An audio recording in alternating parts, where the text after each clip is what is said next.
Summer Days with Ku is centered around the titular protagonist, a kappa from the Edo period who's been in hibernation for years until discovered by Koichi, who awakens him into a new world where his kind have all but vanished. It's a simple premise, but in its execution it takes a fascinatingly realist angle. The film opens with Ku being told by his father that while dragons exist as gods that can manipulate weather, humans in their rapid growth as they bend nature to their needs are even scarier. But even as Ku is taken in by the Uehara family, while they're generally nice people, it's nothing idealized. Koichi can be a brat as a result of having to deal with typical elementary school problems. Hitomi is definitely a brat, as Ku's appearance threatens her role in the family dynamic, taking her role as the youngest and getting all the attention that implies. Their mom clearly has no real interest in Ku at all, doing the minimum to keep the family in working order while grumbling about the hassle. Their father serves as the moral center for the whole situation, as he understands the gravity that possession of a mythical creature can have. But when word does get out that kappas exist and the normal family has the only known one, they are hounded by the press who do as much as they can within the bounds of the law, and some towing around it, to get the key scoop.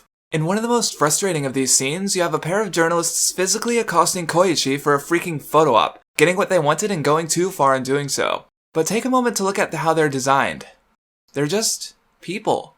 They look no different from any other character in the film. Even the Uehara family could blend into the crowds if you didn't recognize them. Especially in anime targeted to a younger audience, not so unlike this family film, you can typically tell the difference between the protagonist and the antagonist at a glance. One of my favorite examples of this is from the manga Bakuman. This is Nizuma Eiji, a rival in making manga to the main characters, and man, there's something about that expression that just makes him incredibly punchable to me, even excluding his general attitude that he exudes over the course of the chapter. But no more than a few chapters later, this punchable element is gone.